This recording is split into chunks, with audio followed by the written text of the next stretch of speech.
দুইখান পাতাকপি 5-6 কেজি ওজন হবি, মাত্র 10 টাকা। 2 মূলা 10 টাকা, 1.5 কেজি ওজন আছে এখানে।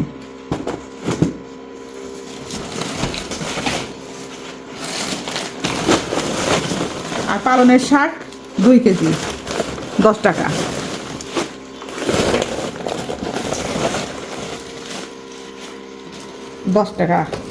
পালনের শাক 2 কেজি। দামি সম্পদ এখন কম দামে চলে আসছে। মটরশুঁটি, এইগুলো এই সম্পূর্ণ মটরশুঁটি নিয়েছে মাত্র 40 টাকা।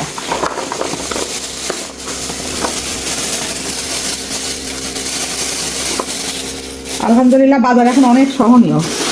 আর এটা হলো সিমের বিচি। সিমের বিচি আর খুলবো না, না খুলে দেখাচ্ছি। সিমের বিচি একটু দাম বেশি, এটা মাত্র 40 টাকা। সম্পূর্ণ এতটুকু বিচি আছে, 2 কেজি বিচি আছে, 2 কেজি 50 গ্রাম কম আছে, 40 টাকা মাত্র। আর এটা হলো ফুলকপির পাতা। ফুলকপির পাতা হলো 20 টাকা। আর গাজর হলো 20 টাকা। 2 কেজি গাজর আছে এখানে, 2 কেজি গাজর 20 টাকা। 7 কেজি টমেটো, 7 কেজি টমেটো 50 টাকা।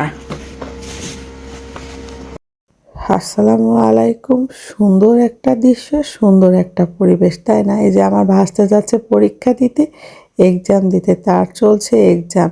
আর এদিকে ভাবির চলছে রান্নার প্রিপারেশন। ভাবি কিন্তু সকাল সকাল উঠে চুলা লেপে টেপে সুন্দর গ্রামীণ দৃশ্য নিয়ে সে বসে পড়েছে রান্নার জন্য। এগুলো করতেও কিন্তু আমাদেরকে কষ্ট হয়, তাই না? খুবই কষ্ট হয়। তারপরেও আপনাদের সামনে এই ছোট ছোট স্কিপ আকারে ভিডিওগুলো তুলে ধরি। কেন ধরি জানেন? আপনাদেরকে বিনোদন দেওয়ার জন্য। জানি না আপনারা কতটুকু বিনোদন পান, কতটুকু আনন্দ পান, বুঝতেই পারি না। আর কে কে আমার মতো এরকম পেঁয়াজের ফুল ভাজি আর আলু ভাজি দিয়ে রুটি খাইতে পছন্দ করেন কমেন্টে জানাবেন। কিন্তু আমার তো অসম্ভব ভালো লাগে এই যে ঝুরি ঝুরি আলু ভাজি আর তার সঙ্গে পেঁয়াজের ফুল। চুলা জ্বলছে আর এই যে আমার ভাবি রুটি বানাচ্ছে। সকাল সকাল রুটি আর আলু ভাজি দিয়ে খেতে তো আমার অনেক মজা লাগে। ভাবির সঙ্গে কিন্তু আমিও হেল্প করছি। যাই হোক, পাশে বসে থাকি, কন্টিনিউ তাকে হেল্প করে যায়। আর সে যখন এই যে সব কাজকর্মগুলো করে, তার প্রত্যেকটা কাজকর্মই আমার কাছে অনেক ভালো লাগে। যাই হোক, দুই ভাই নাই, শুধুমাত্র ভাবি আছে আমার পাশে আর ভাস্তেরা আছে আমার পাশে, আর তো কেউ নাই। যাই হোক, বাবা হারিয়েছি কতদিন হয়ে গেল। আর বাবা হারানোর কষ্টটা যে কত কষ্টের তা বলার মতো নয়। এই যে ভাবি কি সুন্দর করে গোল গোল করে রুটি তৈরি করে ফেলেছে, আর আমি বসে বসে ছেঁকছি রুটিগুলো। এর মধ্যে একটু পায়েস রান্না না করলে হয়? পায়েসের টেস্টটা তো থাকে অসম্ভব। ও মাই গড! আর এই যে রান্না চলছে,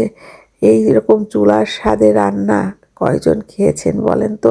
আর শহরের বাড়িতে গ্রামীণ লোক এনে এইরকম করে রান্না বান্না করাটা তো অসম্ভব বিষয়, তাই না? আমি কিন্তু করেছি, শুধুমাত্র আমার অডিয়েন্সদের জন্য করেছি, যে তারা যাতে একটু বিনোদন পায়। আর এই যে ছোট্ট ছোট্ট পিচ্ছি পিচ্ছি করে গোশগুলো করতেছি কেন জানেন?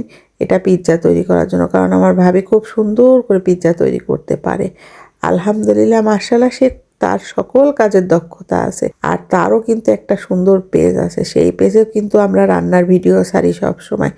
আপনারা দেখবেন, তার পেজটাও ভিজিট করে আসবেন। এর পরবর্তীতে আমি তার পেজের লিঙ্কটা দিয়ে দেবো। দেখেন না কি সুন্দর করে রান্না বান্না কমপ্লিট।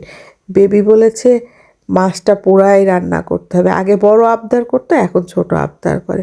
বড় ছোট মিলিয়ে একাকার হয়ে গেছে। আল্লাহ হাফেজ।